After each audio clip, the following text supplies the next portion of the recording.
Hi friends, welcome back to my channel. ఈ రోజు మనం ఈ వీడియోలో 20th ఎపిసోడ్ ని చూద్దాము. ఇప్పుడు ఎపిసోడ్ స్టార్టింగ్ లోనే మనకి యున్బాని చూపిస్తున్నారు. తను ఎప్పట్లాగానే హీరో కోసం వంట చేసి తీసుకొని వస్తూ ఉంది. దాన్ని ఒక టేబుల్ మీద పెట్టేసి వెళ్ళి దాక్కుంటూ ఉంది. అంతలో హీరో అక్కడికి వస్తున్నాడు. ప్రిన్స్, దీన్ని బయటపడేనా అని పనమ్మాయి అడుగుతూ ఉంటే వద్దు అని హీరో అంటున్నాడు. అది చూసి హీరోయిన్ చాలా హ్యాపీగా ఫీల్ అవుతూ ఉంది. మన హీరో ఏమో పనమ్మాయిని బయటకు పంపించేసి యున్బాని బయటకు రమ్మని పిలుస్తున్నాడు. బాగా ఇరుక్కున్నామని అనుకుంటూ యున్బా బయటకు వస్తూ ఉంది. నువ్వెంతకాలం ఇలా చేస్తూ ఉంటావు అని హీరో అడుగుతూ ఉంటే, నా వంట కాస్త బాగలేకపోవచ్చు, కానీ త్వరలోనే ఇంప్రూవ్ చేసుకుంటానని అంటూ ఉంది. కానీ హీరో చాలా సీరియస్ గా ఉన్నాడు. అసలు నీ ఉద్దేశం ఏంటి, ఏ ఉద్దేశంతో ఇక్కడికి వచ్చావని అడుగుతూ ఉంటే, మాస్టర్ మీరు నా మీద కోపంగా ఉన్నారని అర్థమవుతూ ఉంది, కానీ నేను తప్పుడు ఉద్దేశంతో ఇక్కడికి రాలేదు. నేను నిజంగానే మీ సోల్ ఫ్రూట్ ని తిరిగివ్వడానికే ఇక్కడికి వచ్చాను, మీరే దాన్ని తీసుకోండి అని యున్బా అంటూ ఉంటే, అతను యున్బా చేతిని పక్కకు తోసేస్తున్నాడు. నీకు అసలు హృదయమే లేదు, అలాంటప్పుడు నేనెలా నా సోల్ ఫ్రూట్ ని తిరిగి తీసుకోగలను, నాకేం అవసరం లేదు, ముందు నువ్వు ఇక్కడి నుండి వెళ్ళిపో అని అంటున్నాడు. కానీ యున్బా వినేలా లేదు. ఆమె మళ్ళీ హీరో చేతిని పట్టుకుంటూ ఉంది. మాస్టర్ మీరే అన్నారు కదా, నేను మిమ్మల్ని మనస్ఫూర్తిగా ఇష్టపడితే మీ సోల్ ఫ్రూట్ మీకు దక్కుతుందని మీరే అన్నారు కదా, ప్లీజ్ మాస్టర్ ఒక్కసారి ట్రై చేయండి, నా మనసులో ఏముందో మీకే అర్థమవుతుంది అని అంటూ ఉంది. యున్బా అలా ఫీల్ అవుతుండడం చూసి హీరోకి కూడా కాస్త లైట్ గా మనసు మారుతున్నట్టు ఉంది. కానీ దాన్ని కంట్రోల్ చేసుకుంటూ, నాకు జియాన్కి మధ్య ఏం రిలేషన్షిప్ ఉందో నీకు తెలుసా అని అడుగుతున్నాడు. యున్బా లైట్ గా షాక్ అవుతూ, తెలీదు, మీరే చెప్పండి అని అంటూ ఉంది. నేను నీకు చెప్పాల్సిన అవసరం లేదు, త్వరలోనే నీకే అర్థమవుతుంది. నీకు జియాన్కి మధ్య నక్కకి నాగలోకానికి ఉన్నంత తేడా ఉంది. నేను నిన్ను ప్రేమించలేను, ఇంక నువ్వు బయలుదేరొచ్చని అంటున్నాడు. హీరోయిన్ అదంతా అస్సలు ఎక్స్పెక్ట్ చేసి ఉండదు. ఆ మాటలు విని యున్బా దిగులుగా అక్కడి నుండి వెళ్లిపోతూ ఉంది. హీరో కూడా లోపలికి వెళ్లిపోతున్నాడు. యున్బా హీరోని తిరిగి చూస్తూ, మన మధ్య దూరం రోజు రోజుకి పెరిగిపోతూ ఉంది అని అనుకుంటూ ఉంది. ఇక్కడేమో జియూన్ బట్టలు కుట్టుకుంటూ కూర్చొని ఉంది. చుట్టూ చాలా మంది పని వాళ్ళు కూర్చొని ఉన్నారు. ఈ డ్రెస్ ని ప్రిన్స్ హాంగ్ కోసమే తయారు చేస్తున్నారా అని అడుగుతూ ఉంటే, లేదు అని జియూన్ అంటూ ఉంది. అలా అయితే మీరు దీన్ని ఎవరి కోసం తయారు చేస్తున్నారో మాకు బాగా తెలుసు, మీరు ప్రిన్స్ శాంగ్ కోసమే తయారు చేస్తున్నారు కదా అని అంటున్నారు. అదే సమయంలో యున్బా అక్కడికి వస్తూ ఉంది. అవును, పోయినసారి శాంగ్ మాస్టర్ యూజ్ చేసిన బట్టలు తనకి పెద్దగా సూట్ కాలేదేమో అనిపించింది, అందుకే తన కోసం ప్రత్యేకంగా ఈ డిజైన్ చేస్తున్నాను, ఇది ఖచ్చితంగా శాంగ్ మాస్టర్ కి నచ్చుతుంది అని వాళ్ళందరూ అంటూ ఉన్నారు. మీకు సాట్ ఎవరూ లేరు, మెడిసిన్ అలానే ఇలాంటి కళలు అన్నిట్లోనూ మీరే బెస్ట్ గా ఉంటున్నారు, కాబట్టి మీరు శాంగ్ మాస్టర్ కి ఖచ్చితంగా నచ్చుతారు అని వాళ్ళందరూ అంటూ ఉన్నారు. ఆ మాటలు విని జియూన్ కాస్త సిగ్గుపడుతూ ఉంది. అంతలో జియూన్ యున్బాని గమనించి, యున్బా ఏమైంది, ఎందుకు అక్కడే ఆగిపోయావు, లోపలికి రా అని పిలుస్తూ ఉంది. ఇక అదే సమయంలో పనమ్మాయి జియూన్ ప్రిపేర్ చేసిన డ్రెస్ ని హీరో రూమ్ కి తీసుకొని వస్తూ ఉంది. కానీ నాకు ఇప్పుడు ఇవేమీ అవసరం లేదని హీరో అంటున్నాడు. కానీ పనమ్మాయి ఆ డ్రెస్ ని బీరువాలో పెట్టడానికి వెళ్తూ ఉంది. చూస్తే అక్కడ ఆల్రెడీ మన యున్బా ఇచ్చిన మాసిపోయిన బట్టలున్నాయి.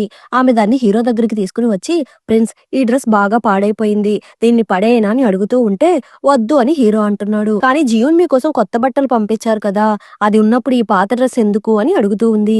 హీరో కాసేపు నిశ్శబ్దంగా ఉన్నాడు. ఆ తర్వాత, అది నా ఫేవరెట్ డ్రెస్, దాన్ని లోపలే పెట్టు అని అంటున్నాడు. ఇప్పుడు పుట్టినరోజు వేడుకలు స్టార్ట్ అవుతున్నట్టు ఉన్నాయి. ప్రిన్స్ హాంగ్ అక్కడే ఉన్నాడు. యున్బా కూడా అతని వెనకాలే తిరుగుతూ ఉంది. ఈ రోజు స్పెషల్ ఏంటి, హాల్ అంతా ఇంత అందంగా డెకరేట్ చేస్తున్నారేంటి అని యున్బా అడుగుతూ ఉంటే, ఈ రోజు నా చెల్లెలు జియూన్ యొక్క పుట్టినరోజు అని అంటున్నాడు. వాళ్ళిద్దరికి ఒకరంటే ఒకరికి ఇష్టం అని యున్బా అడుగుతూ ఉంటే, అవును, అది ఇక్కడున్న వాళ్ళందరికీ బాగా తెలుసు అని అంటున్నాడు. ఆ మాటలు విని యున్బాకి కాస్త బాధగా ఉంది. సరే నేను బయట వెయిట్ చేస్తాను అనేసి యున్బా అక్కడి నుండి వెళ్ళిపోబోతూ ఉంటే, హాంగ్ తనని వెళ్ళనివ్వడం లేదు. ఈ ఫంక్షన్ పూర్తయ్యే వరకు నువ్వు ఎక్కడికి వెళ్ళకూడదు, నాతోనే ఉండాలి అనేసి తనకు ఆ ప్లేస్ అంతా చూపిస్తూ ఉన్నాడు. ఇలాంటి ఫంక్షన్ ని నువ్వు ఎప్పుడూ చూసి ఉండవని అంటున్నాడు. మన హీరో కూడా అక్కడే కూర్చొని ఉన్నాడు. హీరో ఒక సీరియస్ లుక్ ఇవ్వగానే, నేను అక్కడ కూర్చుంటాను అని అంటూ ఉంది. నువ్వెందుకు అలా అంటున్నావో నాకు తెలియదు అనుకుంటున్నావా, శాంగ్ కి ఎదురుగా కూర్చొని తనకి సైట్ కొట్టాలనుకుంటున్నావు కదా, నాతో రా అనేసి తనని తీసుకుని వెళ్లి వెనకాల కూర్చోపెట్టేసి తను కూడా యున్బా పక్కనే కూర్చుంటున్నాడు. మన హీరో కూడా ఏం పట్టించుకోనట్టు సైలెంట్ గా కూర్చొని ఉన్నాడు. అవును, నువ్వు ఇందాక మా చెల్లి గురించి అడిగావు కదా, ఈ బర్త్డే ఫంక్షన్ అవ్వగానే త్వరలోనే మా చెల్లికి శాంగ్ మాస్టర్ కి పెళ్లి చేయబోతున్నారని అంటున్నాడు. అది విని యున్బాకి చాలా బాధగా ఉంది. పెళ్లి ఎప్పుడుంటుంది, మీరందరూ కలిసి ఆ పెళ్లిని గ్రాండ్ గా సెలబ్రేట్ చేయబోతున్నారా అని అడుగుతూ ఉంటే, ఈ పెళ్లిలో మాకంటే నీకే ఎక్కువ ఇంట్రెస్ట్ ఉన్నట్టు ఉందే అని అంటున్నాడు. యున్బా హీరోని చూస్తూ, మరి అంతే కదా, మీ ప్రిన్స్ పెళ్లిని నేనెలా మిస్ అవ్వగలను. కాసేపటి తర్వాత అమ్మమ్మ అక్కడికి వస్తూ ఉంది. అమ్మమ్మని చూడగానే అందరూ పైకి లేచి నిలబడుతూ పెడుతున్నారు. ఇప్పుడు అమ్మమ్మ సింహాసనం మీద కూర్చొని బర్త్‌డే ఫంక్షన్‌ని స్టార్ట్ చేద్దామని అంటూ ఉంది. అమ్మమ్మ తన గిఫ్ట్‌ని జియూన్‌కి పంపిస్తూ ఉంది. ఆ గిఫ్ట్ జియూన్‌కి బాగా నచ్చినట్టు ఉంది. ఇప్పుడు ఆంటీ కూడా తన గిఫ్ట్‌ని ఇస్తూ ఉంది. తనేదో ఒక హెయిర్ పిన్‌ని గిఫ్ట్ ఇచ్చినట్టు ఉన్నారు. ఇప్పుడు అందరూ మన హీరో గిఫ్ట్ కోసం వెయిట్ చేస్తున్నారు. "సాంగ్ నువ్వేం గిఫ్ట్ ఇవ్వబోతున్నావని" అడుగుతున్నారు. "ఇదిగో తెస్తున్నాను" అనేసి అసిస్టెంట్ ఒక చిన్న గిఫ్ట్ బాక్స్‌ని తీసుకొని వెళ్లి జియూన్‌కి ఇస్తున్నాడు. చూస్తే అందులో ఒక జేడ్ బ్రేస్లెట్ ఉంది. నాకీ గిఫ్ట్ బాగా నచ్చింది. మన హీరో దీన్ని అస్సలే ఎక్స్‌పెక్ట్ చేయలేదు.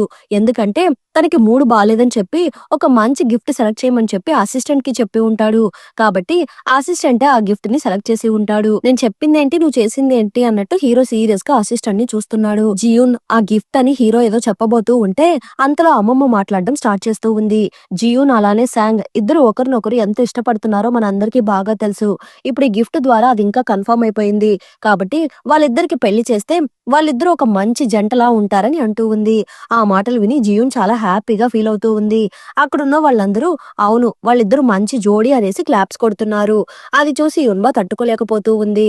అంతలో యున్బా అనుకోకుండా అక్కడున్న డ్రింక్స్ ని కింద పోసేస్తూ ఉంది. హాంగ్ తనని తిట్టడం మొదలు పెడుతున్నాడు. నా డ్రెస్ బాగా తడిచిపోయింది. నేను వెళ్లి క్లీన్ చేసుకొని వస్తాను అనేసి యున్బా అక్కడి నుండి పరుగులు తీస్తూ ఉంది. ఈ పెళ్లి గురించి మీ ఒపీనియన్ ఏంటి అని అమ్మమ్మ హీరోని అడుగుతూ ఉంటే హీరో వెంటనే పైకి లేచి నేను ఇంకా పెళ్లి గురించి ఆలోచించలేదని అంటున్నాడు. జియూన్ దాన్ని అస్సలే ఎక్స్‌పెక్ట్ చేయలేదు. కాస్త బాగా ఆలోచించుకొని చెప్పు అని అమ్మమ్మ అంటూ ఉంటే జియూన్ పైకి లేచి మేమిద్దరం చాలా రోజుల తర్వాత ఇప్పుడే మీట్ అయ్యాము. సడన్ గా మీరు పెళ్ళంటే ప్రిన్స్ దాన్ని యాక్సెప్ట్ చేయలేకపోతున్నారేమో. మనం దీని గురించి తర్వాత మాట్లాడుకుందామని జియూన్ అడుగుతూ ఉంటే అమ్మమ్మ కాస్త ఆలోచించి అవును నువ్వు చెప్పింది కూడా కరెక్టే. మనం దీని గురించి తర్వాత మాట్లాడుకుందామని అంటూ ఉంది. జియూన్ నవ్వుతూ హీరోని చూస్తూ ఉంటే హీరో ఏమో ముఖం తిప్పుకుంటున్నాడు. హీరో ఆలోచన అంతా యున్బా మీదనే ఉన్నట్టు ఉంది. ఇక్కడేమో యున్బా డ్రింక్ చేస్తూ కూర్చొని ఉంది. నేనెంత చెప్పినా వినకుండా నువ్వు ఆమెను పెళ్లి చేసుకోబోతున్నావు కదా! నువ్వేమన్నావు? నాకు తనకి మధ్య నక్కకి నాగలోకానికి ఉన్నంత తేడా ఉందా? నువ్వు నా గురించి పట్టించుకోనప్పుడు ఇంక నేనెందుకు నీ గురించి బాధపడాలి? ఇంక నేను కూడా నీ గురించి ఆలోచించను అని అంటూ ఉంది. వెనకాల నుండి హాంగ్ వస్తున్నాడు. ఇప్పుడెందుకిలా తాగేసి వాగుతున్నావని అడుగుతూ ఉంటే రండి రండి ఫాక్స్ క్లాన్‌కి చెందిన సూపర్ స్టార్ గారు రండి. నేను ఇలానే అరుస్తాను. నీకు నచ్చకపోతే చెవులు మూసుకొని అంటూ ఉంది. నన్నే ఎదిరించి మాట్లాడతావని హాంగ్ అంటూ ఉంటే ఇలానే మాట్లాడతాను. ఏం చేస్తావురా? నన్ను కొడతావా? లేక చంపేస్తావా? ఏం చేస్తావో చేసుకోపో అనేసి యున్బా అతనితో గొడవ పడుతూ ఉంది. ఇలా మాట్లాడితే నిన్ను క్షమించి వదిలేస్తానని అనుకుంటున్నావా? ఏంటి? నువ్వింకా నీ పవర్స్ ని యూజ్ చేయలేదా? అనేసి యున్బా అతన్ని పిడిగుద్దులు గుద్దుతూ ఉంది. అసలు నీ సమస్య ఏంటి? డ్రెస్ మార్చుకొని వస్తానని చెప్పి ఇక్కడ కూర్చొని తాగుతున్నావేంటి అని అడుగుతున్నాడు. దానికి యున్బా సాంగ్ తనని పెళ్లి చేసుకోకుండా జియూన్ ని పెళ్లి చేసుకోబోతున్నాడు అన్న మ్యాటర్ గురించి చెప్తూ ఏడుస్తూ ఉంది. నేనింకిక్కడ ఉండలేను. నేను రేపే ఇక్కడి నుండి వెళ్ళిపోతానని అంటూ ఉంది. వెళ్ళిపో. నిన్ను ఉండమని ఎవరు బ్రతిమలాడుతున్నారు? నువ్విక్కడి నుండి వెళ్ళిపోయినా నీ గురించి ఎవ్వరూ బాధపడరు అని హాంగ్ అంటూ ఉంటే అవును నువ్వు చెప్పింది నిజమే. ఇదేమైనా నా ఇల్లా? ఇక్కడ నా కోసం ఎవ్వరూ లేరు అనేసి మళ్ళీ ఏడుస్తూ ఉంది. చాచా అలా కాదు. నువ్వే కదా వెళ్ళిపోతానని అన్నావు. అందుకే అలా అన్నానని అంటున్నాడు. ఇదంతా నీ వల్లే అనేసి యున్బా మళ్ళీ అతన్ని కొడుతూ ఉంది. కొట్టడం ఆపుతావా లేదా? నా జీవితంలో నన్ను ఇప్పటి వరకు ఎవ్వరూ కొట్టలేదు. హమ్మయ్య! ఎలాగో సాంగ్ నీలాంటి ఏడుపు మొఖాన్ని పెళ్లి చేసుకోవడం లేదు అని అంటున్నాడు. ఇక్కడేమో కజిన్ వాళ్ళ టీం మళ్ళీ ఒక దగ్గర రెస్ట్ తీసుకుంటున్నారు. సూ హెడ్ గ్యారేజ్ ని సీరియస్ గా చూస్తున్నాడు. క్యూ హెడ్ కావాలనే 2 రోజులకు ఒకసారి రెస్ట్ తీసుకుందామని చెప్పి డిలే చేస్తున్నాడు. అవును నాకు కాస్త అనుమానంగానే ఉంది. మనం ఇంటి దగ్గర నుండి బయలుదేరినప్పటి నుండి యున్బా ఆ గ్యారేజ్ ని విడిచిపెట్టి బయటికే రాలేదు. గ్యారేజ్ లోపలే కూర్చొని ఉంది. ఆమె ఇంతకాలం ఒకే దగ్గర కూర్చొని ఉండే టైప్ అయితే కాదు అని అసిస్టెంట్ అంటున్నాడు. మన ప్లాన్ ఫెయిల్ అవ్వకుండా చూసుకొని సూహెడ్ అంటున్నాడు. ఇప్పుడు అసిస్టెంట్ కియాన్ వాళ్ళ అక్క దగ్గరికి వెళ్లి తన చెవిలో ఏదో చెప్తున్నాడు. అక్కడ జరిగేదంతా అంకుల్స్ గమనిస్తూనే ఉన్నాడు. నాన్న యున్బాని అనుమానిస్తున్నాడా అని అక్క అడుగుతూ ఉంటే క్వశ్చన్లు అడగకుండా మాస్టర్ చెప్పిన పనిని పూర్తి చెయ్యని అంటున్నాడు. ఇక్కడేమో లోపలే ఉండి ఉండి కియాన్ కి బాగా బోర్ కొడుతున్నట్టు ఉంది. బండిలో ఉన్న ఫేస్ అంతా కవర్ చేసుకునే ఉండాలని కజిన్ అంటున్నాడు. అంతలో అక్క అలానే అసిస్టెంట్ ఇద్దరు అటువైపు వస్తున్నారు. ఇప్పుడు వీళ్ళెందుకు ఇటువైపు వస్తున్నారని అనుకుంటున్నారు. బండి దగ్గరికి రాగానే కాలు స్లిప్ అయి బెనికింది అనేసి అక్క అరుస్తూ ఉంది.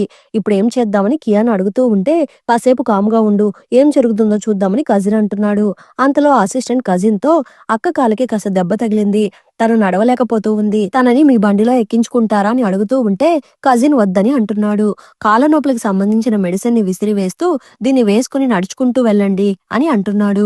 యున్బాకి నేనంటే ఇష్టం ఉండదని నాకు బాగా తెలుసు. కానీ నా కాళ్ళకి కాస్త దెబ్బ తగిలింది. అందుకే హెల్ప్ అడిగాము అని అక్క అంటూ ఉంది. అంతలో నాన్న కూడా అక్కడికి వస్తున్నాడు.